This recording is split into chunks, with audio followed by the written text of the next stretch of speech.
Hermanos, tengan buenas noches. ¿Cómo están? Amén. ¿Están listos a recibir palabra? Ok, pues vamos a ver qué nos tiene el Señor esta noche. Pues, para los que no me conocen, dijera yo, de la congregación. Bueno, mi nombre es Arnoldo y para los que nos escuchan a través de este audio, pues vamos a compartir este día un pasaje del Evangelio de Juan, el capítulo 1, versículos del 35 al 42. Son 8 versículos rapiditos, pero cargados de mucho poder. Pues en todas las Biblias que tenemos, bueno, estaré usando la Reina Valera 1960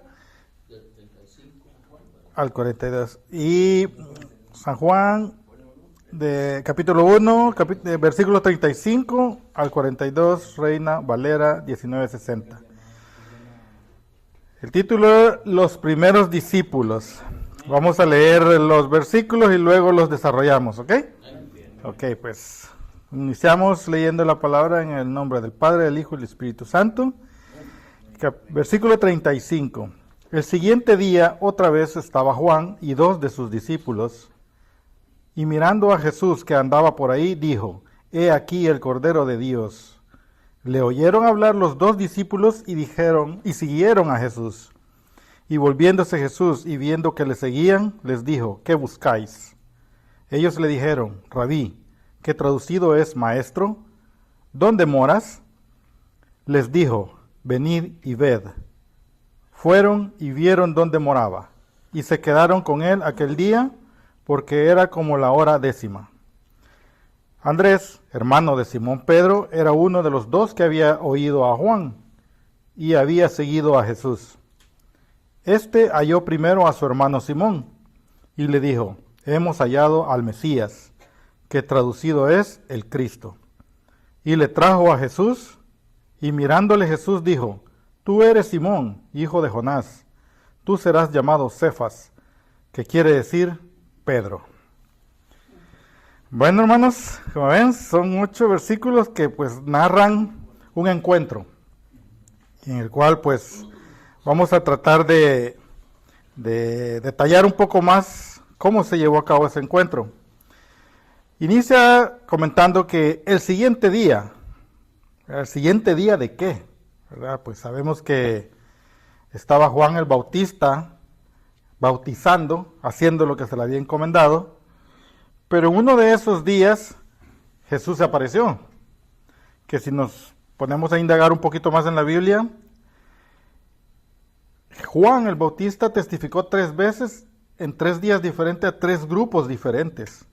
El primero fue a uno de los enviados de los fariseos, al cual le preguntaban y le cuestionaban que quién era él. El siguiente fue cuando se llevó a cabo el bautizo de Jesús.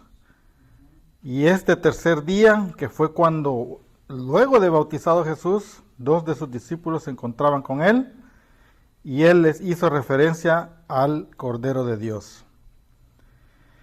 Juan había testificado esto en su misión, en su propósito en el desierto, ¿no? Así es que vamos a iniciar definiendo qué es un discípulo. Y algunas de las definiciones que encontré fue que es una persona que aprende una doctrina, ciencia o arte bajo la dirección de un maestro. Hay que recalcar esto del maestro, porque este viene a ser el opuesto al discípulo. Tiene que ser alguien superior en cuanto a conocimiento, sabiduría o enseñanza.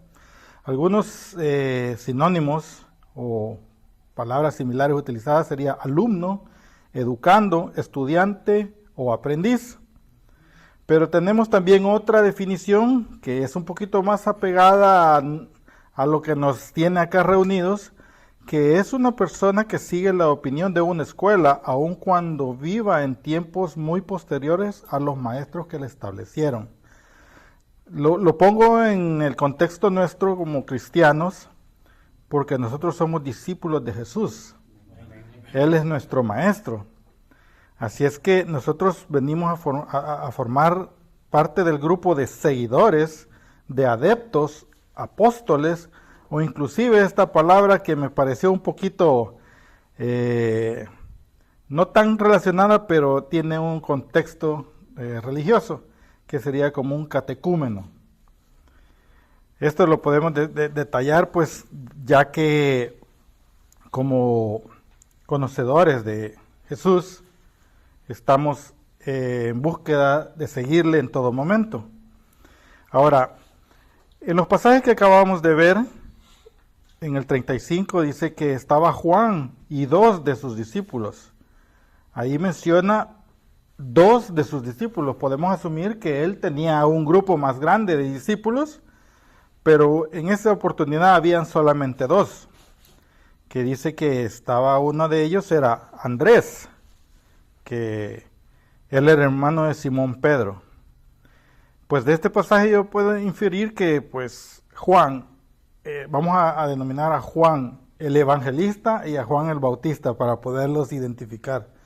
Juan el evangelista, siendo el autor de este libro, de este texto, tenía cierta admiración, estima o mucho respeto hacia Simón, ya que él hace un énfasis de que Andrés era hermano de Pedro, ¿ya?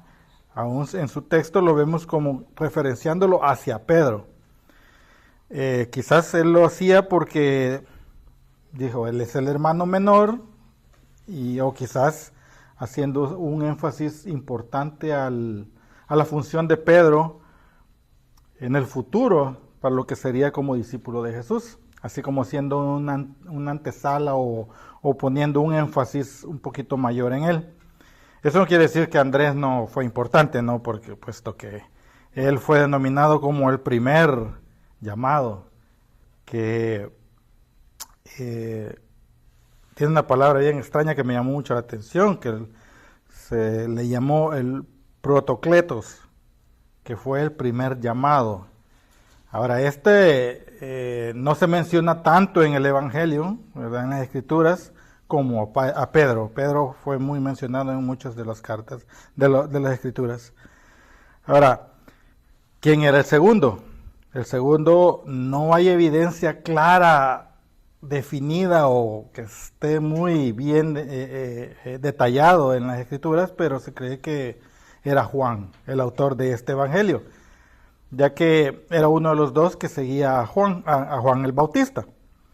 Y como pistas que tenemos para poder decir que Juan el Evangelista era uno de los 2 que seguían a Juan el Bautista, es que él en sus textos no acostumbraba a ponerse a identificarse o a nombrarse él mismo, sino que a veces utilizaba algunas expresiones afectivas, tales como la más conocida de aquel al que Jesús amaba. ¿Ya? Nunca dijo, ahí estaba yo, sino que estaba el apóstol, aquel al que Jesús amaba. Viendo estos versículos, pues voy a tratar de enfatizar algunas de las frases utilizadas en los versículos y lo que nos conlleva algunas preguntas, bueno, más que todo personalmente, compartirles mis inquietudes, porque de alguna manera cuando hago el análisis de la palabra siempre me muestro un poco como me quedo corto, necesito como indagar un poco más, buscar de dónde, del por qué y para qué. Pero acá yo, analizando en la frase del versículo primero que dice, he aquí el Cordero de Dios, perdón, en el versículo de 36, que he aquí el Cordero de Dios. En esta parte, pues, Juan el Bautista ya había mencionado esta expresión anteriormente, ya lo había hecho en Juan 1:29, y eso lo decía cada vez que lo veía, porque él, dentro de su misión, él tenía que estar haciendo ese recordatorio, haciendo ese énfasis, ese señalamiento de que él era el Cordero de Dios. Entonces, ese era parte de su ministerio. En el siguiente versículo vemos que menciona que los apóstoles, al oír que que Juan había mencionado eso, decidieron seguir a Jesús. En esta parte vemos que ellos decidieron seguir a Jesús y en ningún momento Juan el Bautista se mostró como celoso, molesto, porque decidieron seguir a Jesús en lugar de quedarse con él. Pero él tenía perfectamente identificado y era sabedor de cuál era su misión, cuál era su propósito, y él estaba totalmente de acuerdo de que así sucediera, porque así era que debía suceder. Él estaba conforme de que esos discípulos lo dejaran y que siguieran a Jesús. Eso básicamente no era que le afectaba su ministerio, sino que se lo complementaba y le fortalecía el ministerio, porque él realmente ya había manifestado que no era él al que debían esperar. O sea que él siempre mencionaba a otro. Él solamente estaba cumpliendo la misión que se le había encomendado, que era de prepararle el camino al otro, el otro que venía. Él solamente fungió como un heraldo, un mensajero, un emisario o un enviado para preparar ese camino. Por lo tanto, yo me puse a pensar, bueno, entonces, ¿por qué seguían a Juan? Debió haber alguna razón por la cual Andrés y Juan el Evangelista siguieron a Juan el Bautista. Probablemente ellos, como conocedores de la palabra, de los escritos del profeta Isaías, y sabiendo lo que se les había manifestado anteriormente por parte de Juan el Bautista, escucharon que él era la voz de uno que proclama en el desierto, él lo decía. Y decía, enderezar el camino del Señor. Y eso fue y eso nos lleva a ver el pasaje de Isaías, capítulo 40, versículo 3, que menciona que es la voz que clama en el desierto, preparar camino a Jehová, enderezar calzada en la soledad de nuestro Dios. Por lo tanto, ellos, conociendo ese texto, conociendo lo que se debía de suceder, decidieron seguirle. Ahora, ¿por qué uno decide ser discípulo de alguien? Pues deberá de ser por, algunos dirán crecimiento, algunos por interés, algunos por muchas situaciones que podríamos pensar, ¿no? Pero ellos decidieron seguir a Juan porque en el fondo querían conocer, querían saber. Entonces, luego de saber que Juan les mencionaba de este otro y esta que había de venir, ahora, ¿por qué decidieron seguir a Jesús? Bueno, prácticamente el texto no hace referencia al inicio del discipulado de Andrés y Juan, el evangelista, porque no dice que en ese momento cuando decidieron, bueno, en el versículo 38, que dice, perdón, en el 37, y siguieron a Jesús, hablando de los dos discípulos. En el versículo 37 hace mención de que ellos le siguieron. En esa oportunidad, pues no hace referencia a que ese fue el inicio del discipulado de Andrés y Juan, el evangelista, sino que ellos más bien fueron y le siguieron para corroborar, para examinar, inclusive para cuestionar lo que Juan el Bautista les había expresado o les había comentado acerca del que habría de venir. Ellos, pues, ya estas son palabras mías que probablemente podrían sonar raras, que ellos tal vez de una manera escéptica dijeron, vamos a ver primero, no nos dejemos seguir de una vez. Entonces, como así despacito, porque tampoco no nos vayamos a la primera.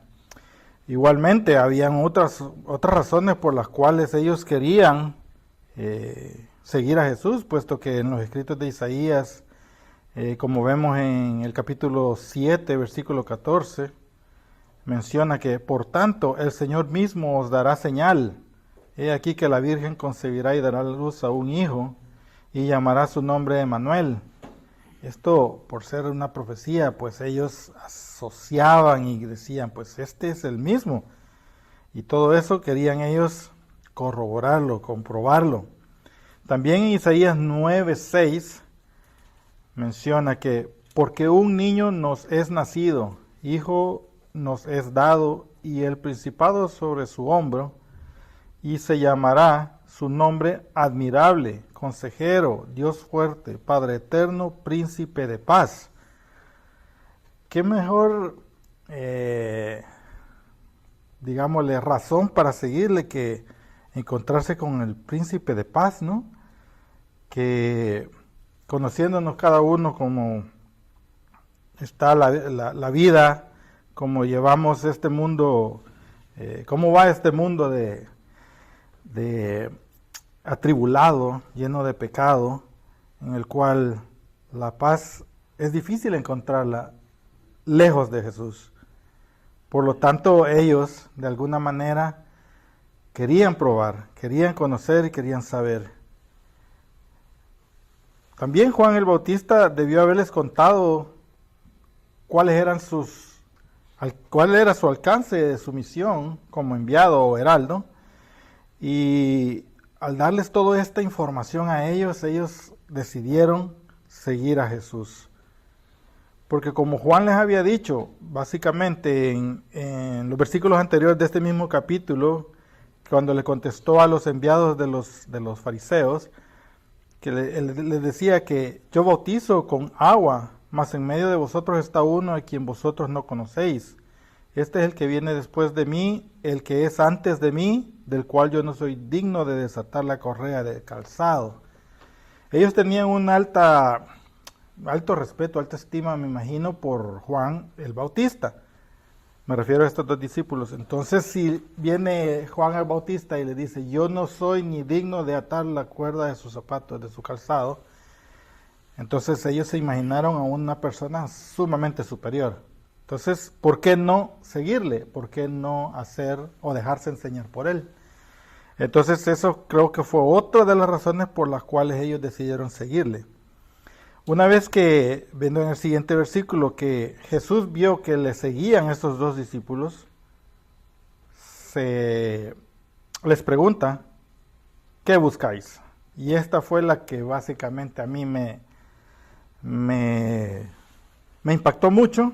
Bueno, esta es una pregunta muy importante, no es una pregunta de tomarla a la ligera, en lo personal lo considero que es una pregunta muy confrontativa, la cual en algún momento nosotros debimos haberlo hecho o si es oportuno debemos hacerla en este tiempo, porque debemos reflexionar sobre la respuesta correcta, sobre la respuesta que tenemos nosotros honestamente del por qué buscamos a Jesús, ¿verdad? ¿Por qué lo hicimos en su momento? Bueno, no sé el tiempo que tendrá cada uno de ustedes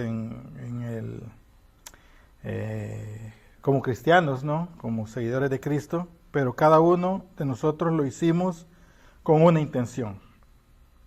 Algunos muchas veces lo pudimos haber hecho por una tremenda tribulación, ¿verdad? De aquello que no tenemos respuesta y no sabemos qué hacer y pues decimos, pues probemos, igual que los apóstoles dijeron, pues probemos, los discípulos también, probemos, veamos qué sale. Tal vez pudo haber sido, algunos otros podrán haberlo hecho por presión familiar, de grupo, qué sé yo, por mantenerse en el ambiente, el ámbito que lo llega a presionar, o si realmente se hizo por tener una relación sincera, real, honesta con Jesús. Pues luego de haberle encontrado, pues muchos tendremos ya una respuesta y tal vez en algún momento lo buscamos por las razones equivocadas, pero ya estando en Él podemos darnos cuenta de que obtuvimos más de lo que buscábamos. Y eso es lo hermoso de conocerle, puesto que a veces por desconocimiento será de conocimiento de su palabra y que a veces solo se nos platica de Él, y a través de escuchar decidimos tomar una decisión sin un fundamento. Pudimos haberlo pensado, bueno, ya probé de todo, hoy pruebo esto y a ver qué tal sale. Y pues al final los resultados le puedo garantizar que fueron exitosos, ¿verdad? Que nadie puede quejarse de haber dicho, bueno, yo recibí a Jesús y hoy me arrepiento. Yo creo que no hay nadie que pueda decir eso. Ahora, comentarles algo personal. Pues yo en mi caso, en mi vida anterior, pues era muy vacía, en la cual yo, pues, rodeado de vicios y pues malas compañías, tenía un autoestima muy, muy bajo, tenía algo que, pues, me recriminaba siempre yo las cosas de manera muy fuerte, muy, muy enfática, que eso no me impedía superarme digo, en cuanto a mi estima. Como decimos, yo me echaba tierra solo. Y pues porque intentaba algo y no me llenaba. Hacía otra cosa y yo decía, ¿y hoy qué? ¿Y hoy qué? Y sentía que todo lo que se hacía no llevaba nada que me satisfaciera, que me pudiera satisfacer. Y entonces pasaba todo el tiempo preocupado del mañana, qué podía hacer, qué debía hacer, pero siempre tomando las decisiones incorrectas. Y sentía que no tenía tranquilidad, yo sentía que pues a veces pensamientos malos, ¿no? De ya probé lo bueno, hoy probemos lo malo, a ver qué tal nos va. Y pues gracias a Dios pues tuve la oportunidad, bueno, el Señor acercó a mi esposa, y mi esposa pues poco a poco empezó a martillar un poquito ahí con la palabra, invitándome a la iglesia, y yo pues comencé yo vengo de una familia, pues mi madre orando por mí como por 30 años para que yo pudiera aceptar a Jesús. Y pues todo eso al final se vino a desencadenar en una toma de decisión que yo dije, pues sí, creo que esto es algo que debo de hacerlo, porque a medida que yo me acercaba con mi esposa a la iglesia, que ella me invitaba y a veces yo escuchaba los sermones y escuchaba al pastor decir, y sí lo tengo muy marcado, porque pues era algo que me hacía entrar en una duda en hacerlo o no hacerlo, pero al final tomé la decisión. Y pues haciendo referencia al versículo de San Mateo 11:28, que menciona, venid a mí todos los que estáis trabajados y cargados, y yo os haré descansar. Y yo sentía que cuando mencionaban eso era como que me decían a mí. Entonces, dado que en la situación que me encontraba, pues tomé la decisión. Dirán algunos, pues es que en realidad uno no lo hace, uno no lo decide, ya está uno escogitado, ya ha sido elegido y todo, pues. Y sí, realmente considero que pues dentro de los planes ya estaba que yo llegara a los pies de Jesús. Y pues yo solo creo que me quise a mí mismo convencer de que tenía que hacer eso, porque esa era la única ruta a seguir, esa era la ruta correcta. Por lo cual pues considero en lo particular que esa pregunta de que qué buscáis cuando vas a Jesús es muy importante, y es de hacerla consciente, de alguna manera, por ponerle una palabra, hacerlo conscientemente, porque muchos podrán llegar buscando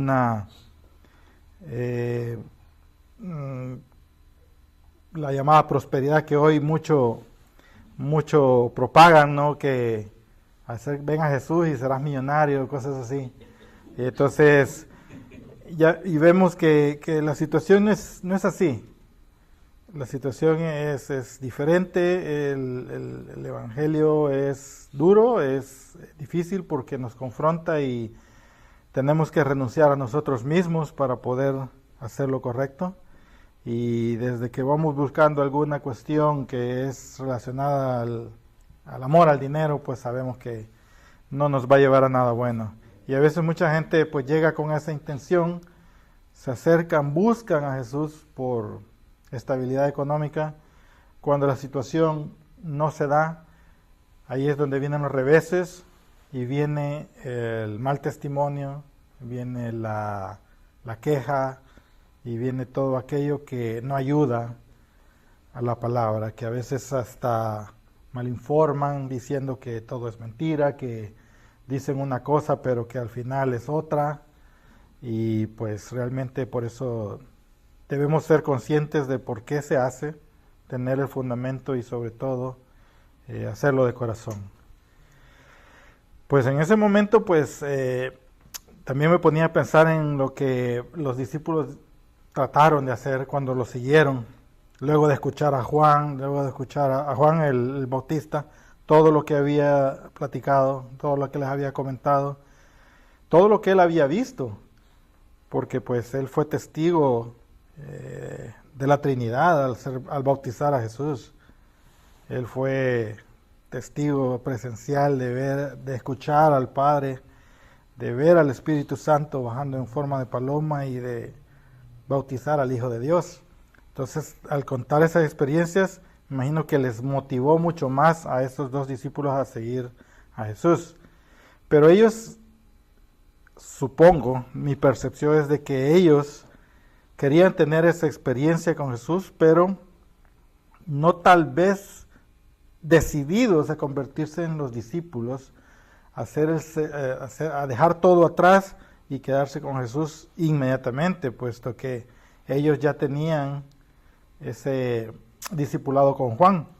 Sin embargo, pues vemos que más adelante ellos son invitados por Jesús, que uno de los versículos de Mateo 4:18 creo que es cuando los encuentra y que ya sí les hace la invitación formal a que ellos se unan al ministerio, que dejen todo y los convierten en pescadores de hombres.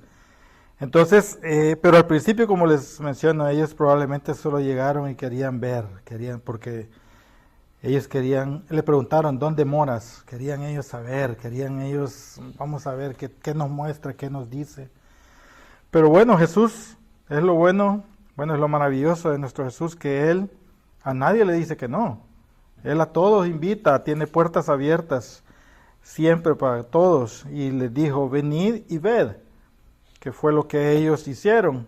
Se fueron con Él, vieron dónde moraba, y pues pasaron la noche con Él, como dirían, pernoctaron con Él, ¿no? Pues que ya era tarde, porque menciona que ya era como la hora 10:00, y eso no quiere decir que eran las 10 de la noche.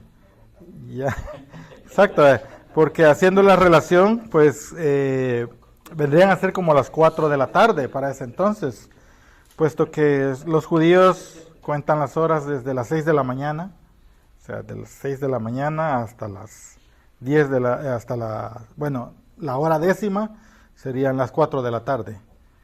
Entonces, pues ya dijeron, pues si eran 4 horas, quién sabe cuánto habrán caminado, cuánto les tocaría volver.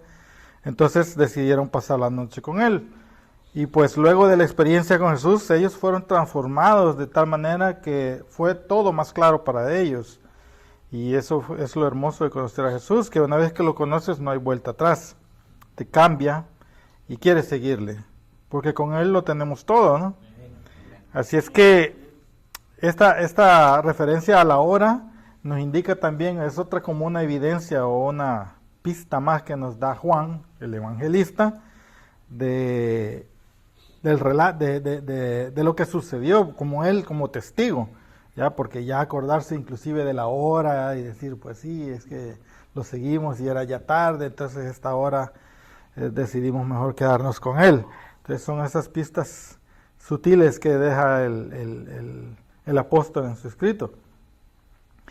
Luego que ellos tuvieron esta experiencia con Jesús, pues la naturaleza de ellos cambió. Su experiencia fue una experiencia cristiana que le llevó primero a a compartirla con otros, porque vemos en el siguiente versículo, en el 39, perdón, en el 40, que lo primero que hizo fue Andrés, que había sido uno de los que, el 41, halló primero a su hermano Simón. Entonces, esto le llevó a él, luego de haber tenido esa experiencia con Jesús, a querer compartirle la experiencia, compartirle lo que significaba haber estado con Jesús. Entonces él, prácticamente aquí él hizo una función muy importante que todos los que somos seguidores de Jesús debemos cumplir también, debemos llevar a cabo, que es compartirla, ¿no? Y puesto que somos, ya hemos tenido esa experiencia reveladora, ya hemos tenido ese encuentro con Jesús y podemos dar testimonio de lo que Él ha hecho en nuestras vidas, para que a través de compartirle a otros, ellos también puedan ver los cambios realizados en nuestras vidas. Y si se fijan, Él se lo compartió a su hermano menor, el cual pues, como les hacía referencia, Él va a ser muy importante en el futuro para el ministerio de Jesús y lo que sigue luego de que Jesús suba al cielo. Entonces, creo que por ahí también hay otra pincelada de lo que nos indica Juan, el evangelista, en su evangelio, que también es lo que debemos de hacer, comenzar por nuestra familia, porque al final ellos serán los principales testigos, creo yo, de un cambio real en nuestras vidas. Ellos como familiares podrán, bueno, cualquiera dice, son los que mejor lo conocen a uno, ¿no? Y pues podrán decir si es, no, eso es del diente al labio, como dicen. No hay cambio real, pero sí tenemos que hacer ese llamado de compartirle a otros, comenzando por nuestras familias. Y finalmente vemos que dentro de estos versículos, Jesús, luego de que los dos discípulos retornaron a sus lugares, porque no continuaron siguiendo a Jesús, sino que retornaron, ellos siguieron su vida, y Andrés le comentó a su hermano, y su hermano fue llevado donde Jesús. Le llevó Andrés ante Jesús y Jesús le cambió el nombre. Le puso un nombre diferente. Al llamarle Simón, de Simón pasó a ser Cefas o Pedro, que pues significa una piedra, lo cual pues nos indica lo que él quería fundar, lo que él quería hacer con él. Por lo cual, pues, vemos lo importante que fue Andrés para Pedro y lo que Pedro fue para el ministerio. Es una cadena, y eso podemos verlo nosotros también, como cuando compartimos con uno, otro puede compartir con otro, y esto se vuelve una cadena que engrandece el reino de Dios. Por lo tanto, vemos este pasaje, que a lo largo del Evangelio Pedro puede haberse visto como una roca por fuera, pero realmente era todo menos una roca, dice, porque vimos que él fue un poquito rebelde, violento, o inclusive fue dubitativo, cuestionó y falló en algunas cosas, pero pues es parte del crecimiento, ¿no? Y es parte de mantenerse siempre buscando el objetivo de hacer la voluntad de Cristo. Así, por lo tanto, a nosotros como cristianos no se nos ha dado un nuevo nombre, como a Simón, sino que a nosotros se nos ha inscrito nuestro nombre en el libro de la vida, ¿verdad? Y además hemos recibido un nuevo título, porque tal como menciona Juan en este mismo capítulo, en el versículo 12, que más a todos los que le recibieron, a los que creen en su nombre, les dio potestad de ser hechos hijos de Dios. Por lo tanto, ahora nosotros nos autodenominamos hijos de Dios, porque así nos dice la palabra que es. Y finalmente, pues vemos que Andrés le menciona a Pedro que hemos encontrado al Mesías. Imagínense el testimonio de decir, hemos tenido ese encuentro con él y eso, el ungido, ha sido revelado ante nosotros. Y entonces eso nos indica que eso hizo el cambio en Pedro, lo cual Pedro llegó, se acercó y aceptó y reconoció también al Mesías, que era Jesús. Por lo tanto, es importante que reconozcamos que Jesús es el Mesías y que le recibamos, porque no basta con solo conocerle, sino que también hay que recibirle. Para finalizar, que el tiempo se nos acortó un poco, voy a mencionar algunos de los puntos que pude resumir que en estos versículos, que en estos versículos se da un encuentro con Jesús, ¿verdad? Este es el que se da cuando se los muestra y les dice, el Cordero de Dios. Ahí lo encuentran los discípulos, se encuentra el mismo Juan el Bautista, se encuentra con él. La importancia de buscar a Jesús. Jesús confronta esta búsqueda y dirige a los discípulos a buscar algo más profundo, una relación con Él. No buscar un favor, no buscar algo interesadamente, sino que honesta y sinceramente de corazón, una relación con Él. Recibir al Cordero de Dios, que es que sin una convicción de pecado y arrepentimiento no puede haber una verdadera salvación. Seguir al Rabí, o el maestro, desear aprender de él y vivir en comunión constante con él. Eso es lo que la vida cristiana nos manda hacer, un aprendizaje y crecimiento en el conocimiento de Cristo. Reconocer a Jesús como el Mesías. Lo que mencionaba son cosas diferentes, recibirle y reconocerle. Reconocerle a Jesús como el Mesías es fundamental para nuestra fe, entendiendo que Él es el ungido de Dios y el Salvador prometido. O sea que con esto estamos aceptando todo lo que está escrito y fue dicho anteriormente. Y finalmente, predicar a Jesús a otros. Ser un verdadero discípulo implica también ser un testigo activo llevando a otros a Cristo. Por lo tanto, debemos reconocer a Jesús como el Cordero de Dios, como el Mesías prometido y seguirlo como discípulos comprometidos. Además, resaltar la importancia de compartir este mensaje con otros y guiarlos hacia la salvación de Cristo. Así, hermanos, esos son los puntos y esto fue lo que pude indagar, escudriñar de estos versículos que, como les digo, a mí en lo personal me hizo cuestionarme ciertas cosas y pues que espero me sirvan para mi crecimiento y pues de alguna manera que pueda ayudarle a otro en la manera de lo posible. Así que muchas gracias por su atención, hermanos, y si tienen preguntas, con el pastor Mauricio, por favor.